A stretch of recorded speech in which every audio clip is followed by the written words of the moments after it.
Os pais, quando se omitem em relação ao bullying, são mais covardes que o agressor. Por isso, diante de uma situação relacionada a esse tipo de conduta, a esse tipo de atitude, os pais precisam ir à escola, se posicionar em relação à coordenação, à diretoria, saber quem é o agressor, saber quem são os pais do agressor, quem são os espectadores dessa situação toda.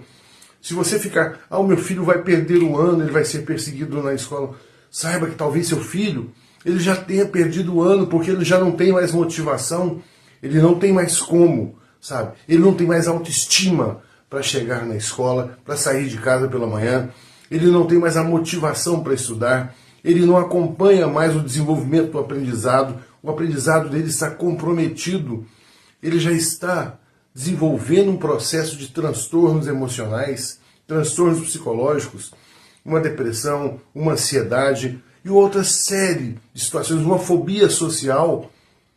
Então, pais e mães, nós precisamos nos posicionar em relação a esse fato que é muito grave no Brasil. Somente em 2023 foram 110 mil casos registrados em cartório, ou seja, 11 mil a cada mês, 11 mil a cada mês. Somente até fevereiro de 2024, 74 mil. Ou seja, nós estamos diante de uma situação que possivelmente chegaremos a mais de 150 mil casos de bullying nas escolas, agora em 2024, nesse ano. E nós vamos ficar omissos, vocês pais vão ficar omissos. É necessário que nós compreendamos que uma situação como essa altera todo o desenvolvimento do seu filho. E já é comprovado que situações relacionadas à violência nas escolas, ao bullying, muitas vezes leva crianças e adolescentes ao autoextermínio. Então, papai, mamãe, fortaleçam-se, procurem ajuda, procure um profissional, procure um advogado, procure uma associação, alguém que se posiciona em relação às políticas anti-bullying. Nós da Aliança Anti-Bullying, nós estamos com vocês. Nós começamos um trabalho agora, movidos por situações que nós temos visto em muitas famílias e até mesmo nas nossas casas, e nós vamos nos posicionar oferecendo treinamento, amparo psicológico, capacitação para professores, palestras, e nós vamos viajar, se possível for, se assim Deus permitir, nós vamos andar o Brasil inteiro falando de políticas anti-bullying, de programas estratégicos anti-bullying. Não adianta nada ter o dia 7 de abril como o Dia Nacional do Combate ao Bullying. Pelo amor de Deus, esse Brasil está cheio de datas. São só datas. São só datas onde uma bandeirinha é levantada e o resto do ano as pessoas sofrem todas as formas vexatórias de convivência social, de opressão. As crianças não podem ser expostas a essa opressão. E se você ficar calado, você é covarde. Você é mais covarde do que quem expôs o seu filho. Então procure ajuda. Procure ajuda imediatamente, porque segundo um relatório que foi feito no Programa Nacional de Saúde nas Escolas, 6.700.000 estudantes relataram que já sofreram bullying, fora os 110 mil que foram registrados. E você vai ficar onde? Vai ficar esperando o quê? Vai ficar esperando o pior, que talvez possa acontecer dentro da sua casa, em virtude do seu silêncio? Posicione-se, é o seu momento. E conte conosco. Precisando, nós temos um corpo jurídico, temos profissionais capacitados na área de saúde mental para oferecer todo o suporte necessário para que nós juntos possamos combater, não só combater, mas elaborar um programa direcionado para o resgate da dignidade da criança e do adolescente.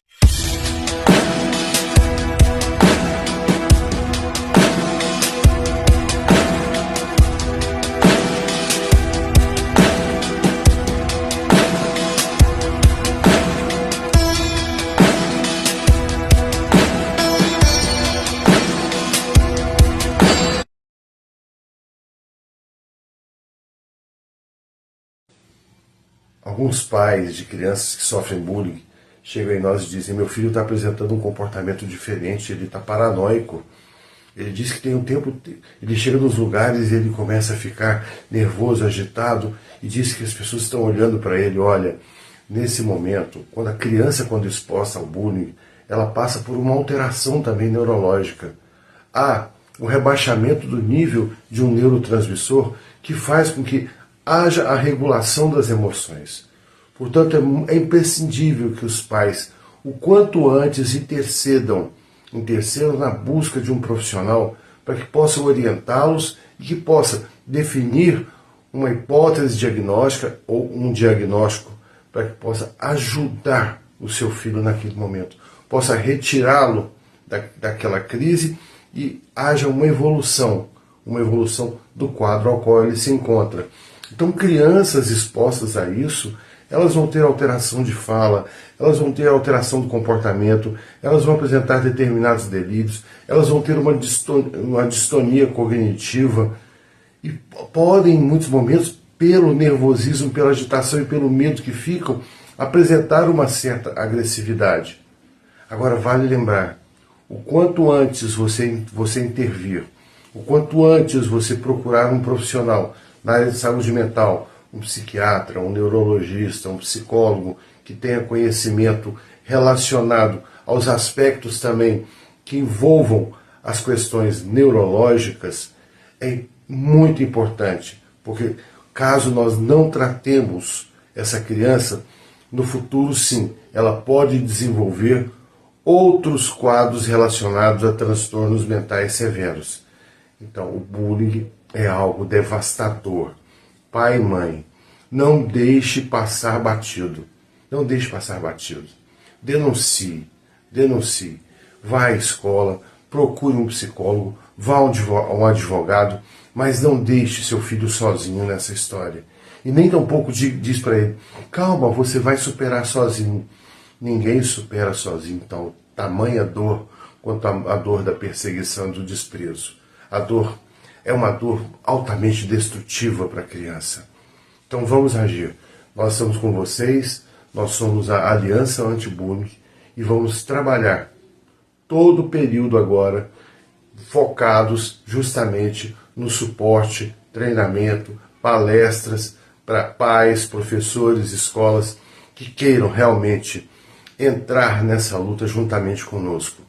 Não aceite a bullying na vida do seu filho. Interceda já. O pai e a mãe chegam numa escola onde o filho está sofrendo bullying e alguém diz para eles: olha, nós vamos corrigir essa situação, mas eu acredito que seu filho precise de uma avaliação psicológica. E vem essa sugestão de avaliações. Claro, a criança precisa sim, ela precisa de um suporte psicológico, mas naquele momento uma avaliação psicológica, diante do sofrimento dessa criança, os resultados dessa avaliação eles não serão precisos. E nós temos que conceber que avaliações psicológicas não são determinantes para diagnósticos. Então isso tem que ser muito bem compreendido e tem sido usado de uma maneira muito inadequada, como que se a avaliação estabelecesse ali um diagnóstico. Não estabelece, tá? Nós temos hipóteses dentro das avaliações que podem sim levar a sugestões da forma ao manejo do tratamento psicológico da criança. No entanto, diante do bullying, a criança já está acometida por um grande sofrimento. E esse sofrimento, muitas vezes, leva essa criança a afastar-se da realidade. Como é que alguém que está afastado da realidade vai ser submetido a avaliações ou testagens psicológicas, aos usos de instrumentos? O que se poderia fazer, no máximo, seria uma testagem do DAS-21, que seria ali para avaliar a questão dos níveis de estresse e ansiedade, e olhe lá. Por isso existem todos os critérios.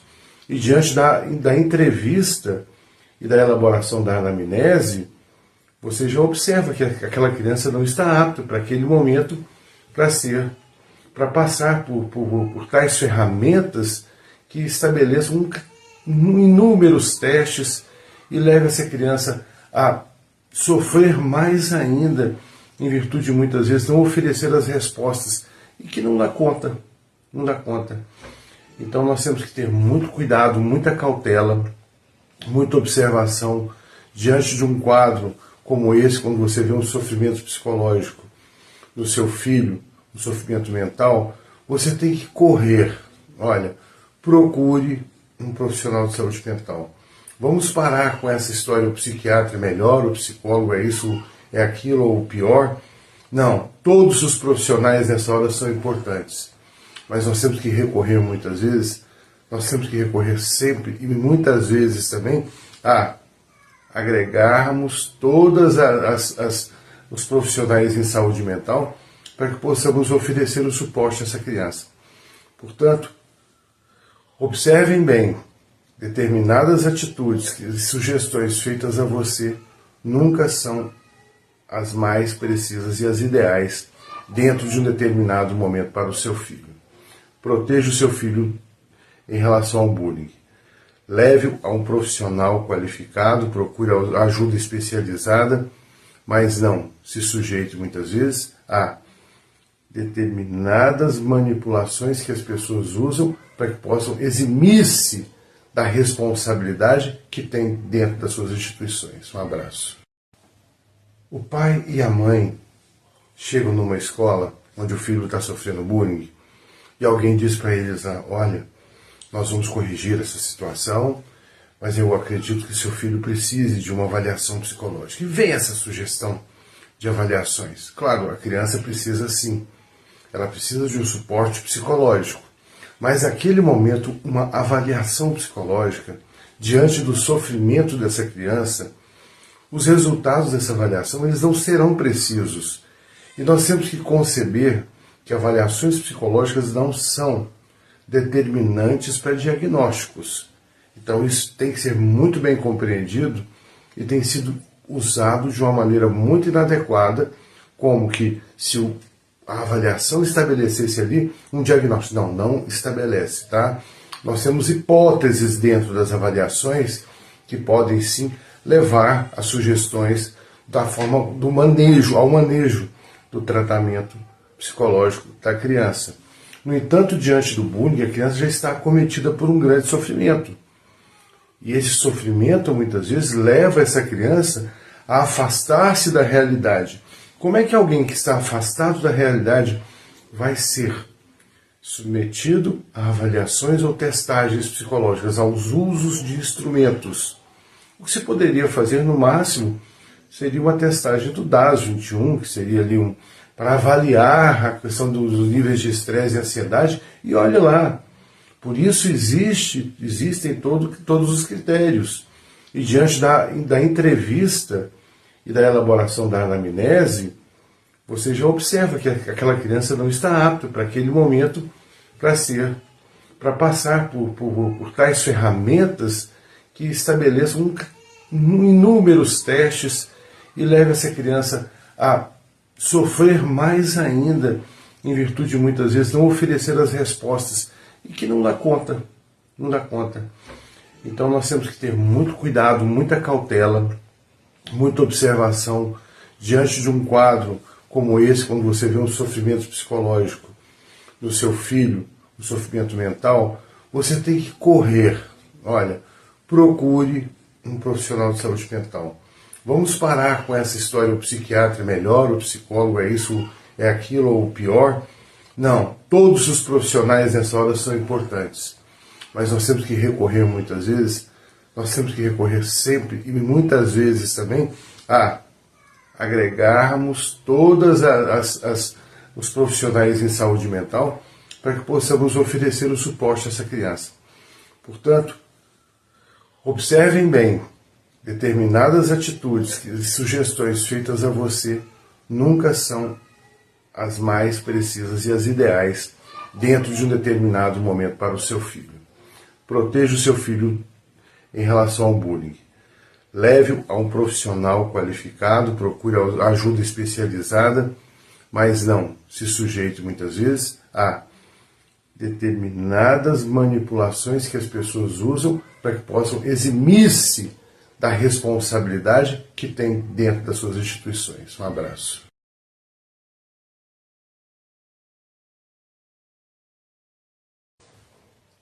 Quando há uma queda no rendimento escolar, uma mudança de comportamento, uma recusa em ir à escola, conflitos relacionados à autoimagem, questões relacionadas ao apetite, é importante saber que essa criança pode estar sendo submetida a alguma situação que a deixe muito desconfortável.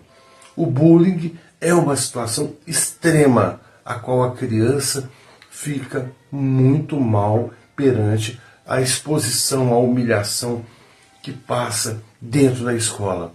Foi feito um exame com 682, um exame de neuroimagem, com 682 crianças e adolescentes, onde constatou-se que essas crianças submetidas ao bullying apresentavam alterações em determinadas áreas relacionadas ao cérebro, áreas essas interligadas à questão do aprendizado e às emoções.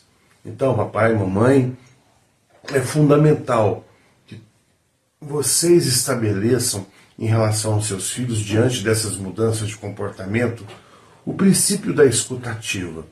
Que vocês saibam escutar os seus filhos e ouvir ali todas as suas falas, sem intervir. Eu sei que muitas vezes você quer ajudá-lo, mas o seu filho, antes de receber ajuda, a maior ajuda que você pode oferecer é a sua escuta.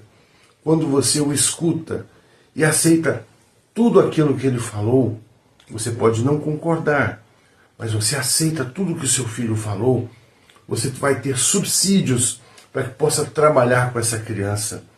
Outro detalhe muito importante também, em relação não somente a essa escuta, é a questão do monitoramento, da observação e de uma negociação quanto à questão das redes sociais. O cyberbullying está por aí também, por aí afetando dezenas e dezenas de crianças. Portanto, pais, vocês são os responsáveis pela educação, pela formação dos seus filhos. E as escolas, elas oferecem apenas o conhecimento, mas vocês são a base de sustentação interna que essas crianças vão ter para que possam enfrentar as intempéries lá no futuro. Se elas não são capazes de enfrentar as intempéries agora, quem dirá lá no futuro?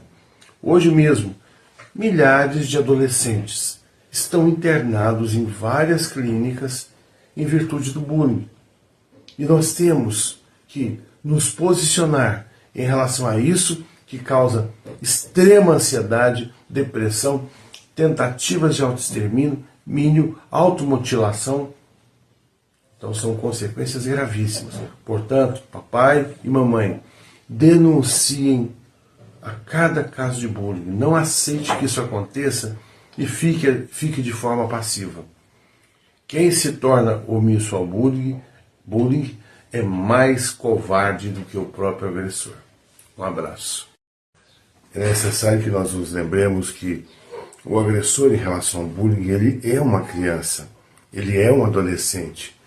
E ele, como adolescente, como criança, ele vem de uma parentalidade ríspida, de uma parentalidade agressiva, de contornos sociais que precisam ser modificados, de reforços que foram ali, fazendo-se presentes na vida desse adolescente, ao qual ele requeria violência como uma forma de ganho de atenção, de status e de reforço. Então não há como execrar uma criança, uma adolescente de um contexto relacional, de um contexto social, porque ele precisa ser assim, tal como a vítima, mesmo que as situações sejam diferentes, as consequências sejam diferentes, eles precisam ser muito bem atendidos, precisam ser compreendidos. A criança agressiva, ela precisa muito de uma atenção e de uma psicoeducação muito bem estruturada, para que nós possamos mensurar quais são os contextos que levaram essa criança a tornar-se tão agressiva.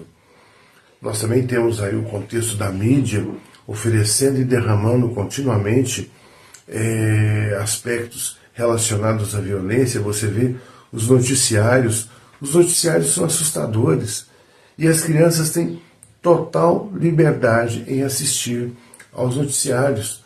Os noticiários propagam cada vez mais violência e as crianças assistem aquilo e elas passam a compreender a violência como um meio a chegar a um determinado objetivo. Da mesma forma que a criança concebe que a corrupção é um meio para se chegar a determinados status relacionados a poder e controle. Então, vai-se aí criando toda uma questão que precisa ser estudada, que precisa ser trabalhada, e o agressor também precisa ser terapeutizado. Nós precisamos, sim, levar aos pais a informação que suas crianças estão agindo dessa maneira e, se necessário for, agir com esses pais de forma prudente, de forma estruturada e de forma judicial, se assim for o caso, que em muitas situações é o caso, sim. Muitos pais precisam ser responsabilizados pela omissão quanto à educação que eles precisam dar para os seus filhos. A escola, mais uma vez eu vou reforçar isso, a escola fornece o conhecimento, a escola fornece a base científica, a educação, ela é uma responsabilidade da família. Nós não podemos delegar à escola a responsabilidade pela educação dos nossos filhos. Ah, mas meu filho estuda em tempo integral. Tudo bem, em tempo integral existem programas ali para que a sua criança possa aprender a agir e interagir socialmente. Não é? Então os governos também, tanto as empresas, eles precisam adotar programas como uma oficina terapêutica. O que é oficina terapêutica? A oficina terapêutica é um ambiente, é um local onde as crianças aprendem a se conscientizar quanto à questão da responsabilidade, ao cuidado com o outro, a questão da empatia. É necessário ensinar essas crianças sobre habilidades sociais. Isso não tem sido feito. Nós aprendemos matemática, português, inglês, geografia, e uma série de outras matérias aí, mas nós não damos ênfase à questão das habilidades sociais. Não existem nas escolas oficinas terapêuticas, e se existem não atingem todas as instituições, mas é imprescindível que o Estado adote oficinas terapêuticas que visem trabalhar esse contexto das responsabilidades sociais e promover uma crença de responsabilidade social em relação a todos. Então tá aí, olha, o agressor, ele precisa ser tratado de uma maneira respeitosa. Primeiro, porque ele é uma criança, ele é um adolescente. E se essa criança, esse adolescente, continuar sendo tratado assim, de forma tão agressiva e hostil, qual é a tendência que ele tem futuramente? Essa criança vai desenvolver transtornos de conduta, pode cair na delinquência, pode tornar-se um usuário de substâncias psicoativas, álcool e outras coisas mais, e a sua vida futura pode ser uma completa ruína, tanto para si quanto para a sociedade. É uma responsabilidade minha, é uma responsabilidade sua que está me assistindo, e é uma responsabilidade dos senhores que fazem essa gestão do Estado. Outro dia eu liguei para um deputado, passei mensagem, eu preciso conversar com o senhor sobre bullying. Expliquei para ele a situação e tal. Ele sequer teve um interesse em falar, não, tá, outra hora a gente conversa, ou esse assunto é um assunto que foge da minha competência. Mas por aí a gente vê o nível de responsabilidade que muitas autoridades têm quanto a assuntos que são de suma relevância. Muito obrigado pela atenção de todos, uma excelente semana. É comum que os pais cheguem no consultório e digam para nós assim, qual que é o diagnóstico que o senhor faz para o meu filho? E eu, de praxe, digo sempre, eu não faço diagnóstico algum. Eu não dou diagnóstico. Eu estou aqui para estruturar um procedimento psicoterápico justamente para levar o seu filho para que ele compreenda a possibilidade da resolução de um conflito. Diagnósticos geram estigmas, estigmas geram preconceitos. O papel do psicólogo, a meu ver, não é estruturar diagnósticos. Mesmo as avaliações psicológicas, elas podem sugerir hipóteses diagnósticas, mas esse não é o nosso papel.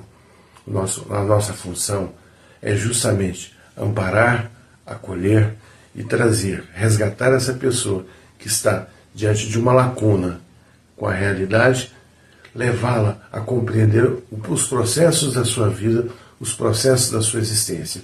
Estabelecer diagnósticos é simples. Está aqui, ó. Tem um monte aqui. Tem um monte, DSM-5. Isso aqui são parâmetros que nós usamos. São parâmetros que nós usamos e não resolução. Então, papai e mamãe, por favor, parem de correr atrás de diagnósticos e comecem a buscar resoluções que resgatem os seus filhos dos conflitos aos quais eles vivem. Um abraço. O espectador, em relação aos atos de bullying, ele é tão mais voraz que o agressor. O espectador é aquele que estimula, é aquele que propaga, é aquele que nas entrelinhas faz a mediação dos atos de violência, levando-os a outras pessoas e trazendo essas outras pessoas para que sejam novos espectadores. A mente do espectador, ela se assemelha muito à mente do agressor, só que talvez ela seja, dentro de uma complexidade, tão mais perversa, porque ela não se envolve, mas ao mesmo tempo, ela sente a mesma estimulação da agressividade. Há um processo de liberação de noradrenalina, de adrenalina, uma extrema excitação em virtude da dopamina, que gera essa necessidade dos atos de violência. Isso tudo está muito próximo ao que nós temos assistido aos cenários de propagação de violência dentro das nossas casas. Quando as nossas crianças estão ali jogando Free Fire, jogando outros jogos e assistindo cenas relacionadas à conduta agressiva. Então, naquele momento, quando o espectador assiste o agressor partindo para cima da vítima, nele há uma enxurrada, uma alteração neurofisiológica muito grande. E esse espectador, ele tem em si um contexto perverso. Ele vem de um contexto onde eles são agredidos em casa e geralmente não podem fazer nada, ficam calados.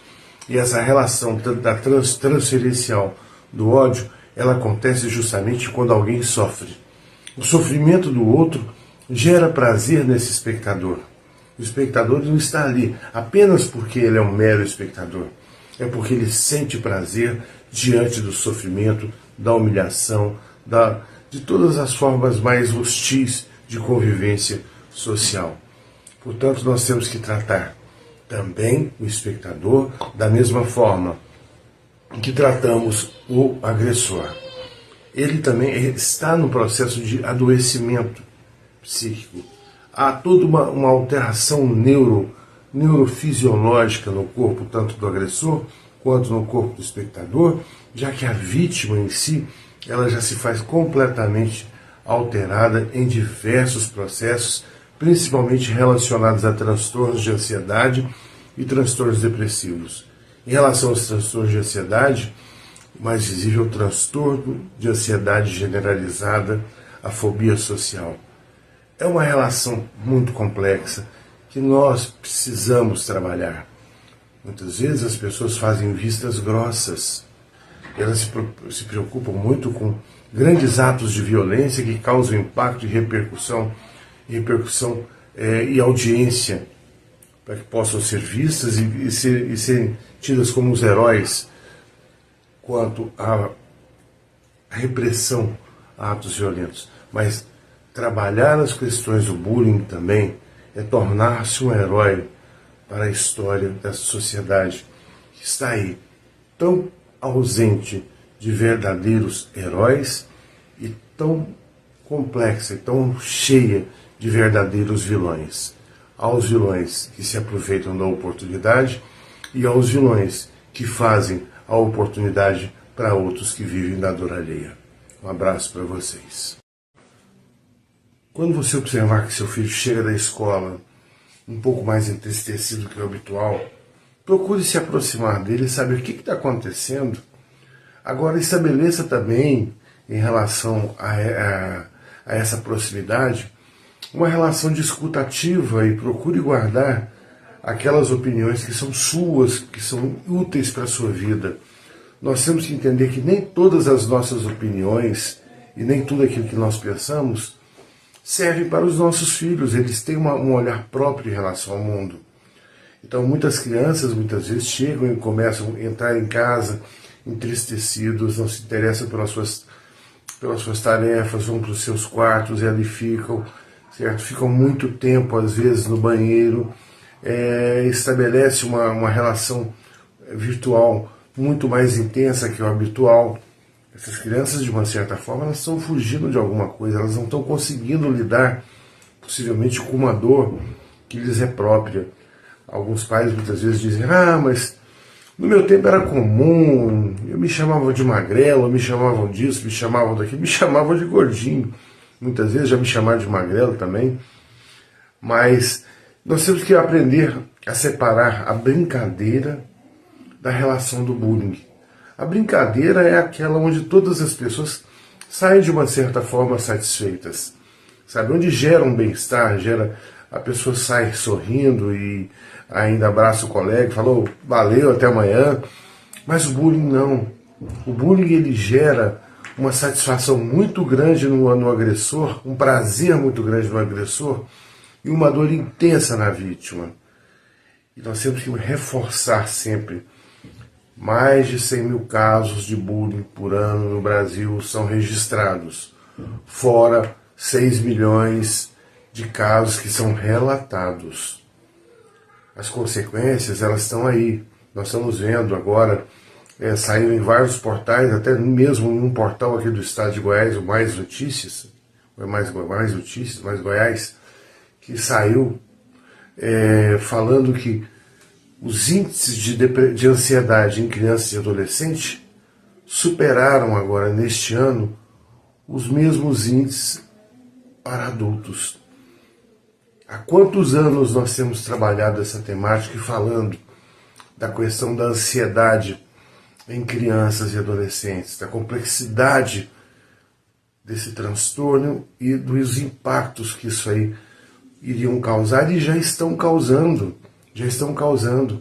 Então nós temos que nos atentar para os nossos filhos, sabe, oferecendo a eles primeiro essa escuta ativa. Estabeleça para os seus filhos uma escuta ativa.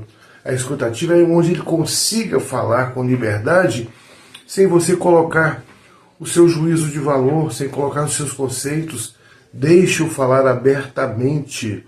Não fique tentando intervir na fala e muito menos dizendo, isso é natural, isso acontece, meu filho, isso vai passar. Não passa, é necessário toda uma proximidade, sabe? Então esteja próximo ao seu filho, sabe? Busque uma ajuda profissional. Eu coloquei alguns itens aqui hoje cedo, sabe? E não fica dizendo pro teu filho assim que, não se preocupe, isso é natural, muitas pessoas vivem assim. Ele não é muito... Ele é um ser único, ele tem a sua personalidade, suas características próprias. Então, pare de estabelecer, colocar seu filho num contexto, principalmente porque ele está vivendo dentro de si algo que é muito subjetivo. A dor que cada um carrega é muito pessoal. Por isso, meus queridos e minhas queridas, meus papais e mamães, vamos começar a olhar com maior atenção para os nossos filhos. Quando índices como esses aí começam a ser divulgados, é sinal que as coisas são muito maiores e muito mais complexas. Um abraço para vocês, um excelente domingo e vamos ter esperança, fé e amor. Um abraço, valeu. No contexto do bullying, o agressor sempre mantém aquela comunicação agressiva justamente para que possa fortalecer aquele personagem que ele cria. Porque o agressor em si ele tem um personagem. um personagem que ele vem de relações agressivas fora do ambiente escolar. Então, em outros ambientes, geralmente ele se sente agredido, ele é diminuído, e quando ele vai para o contexto escolar, ele transfere e projeta sobre seus colegas toda uma estruturação agressiva para que possa se ver também, de uma certa forma, vingado de tudo que vem sofrendo. É uma relação muito complexa que precisa de muita atenção e nós temos que ter muitos estudos, muitas palestras, lembrando que essas palestras, esses estudos, essas informações são voltadas aos pais, como forma em minimizar, são voltadas às escolas dentro de orientações que possam fortalecê-las no contexto da relação entre escola, pais, alunos e colaboradores. De forma essa que nenhuma parte do nosso trabalho visa, em momento algum, tentar desmerecer a qualquer que seja a escola. Outro dia uma pessoa me perguntou se o nosso trabalho visava atingir as escolas. De forma alguma.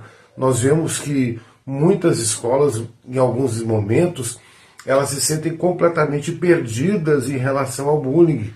Por mais que exista toda uma legislação, existam todos os contextos aí hoje que possam ser levados às escolas, as mesmas ainda não conseguem compreender a extensão que há no comportamento tanto do agressor, quanto da vítima e quanto também do espectador. O espectador, de uma certa forma, ele torna-se uma vítima. Ele acaba sendo chantageado pelo agressor porque ele diz: você também estava lá naquele dia, você me pediu para fazer isso. O agressor, ele cria uma fantasia que acaba envolvendo terceiros e acaba fortalecendo esse personagem que ele cria para que possa sempre estar se defendendo e sempre estar sendo visto de forma muito cruel. Então nós temos que trabalhar de maneira a qual nós protejamos a vítima, claro, a vítima. Nós precisamos mudar o comportamento do agressor e nós precisamos passar as informações necessárias para os espectadores para que eles saiam dessa posição dos espectadores e se tornem partícipes de um projeto que vise assegurar o bem-estar nas escolas. Um abraço para todos.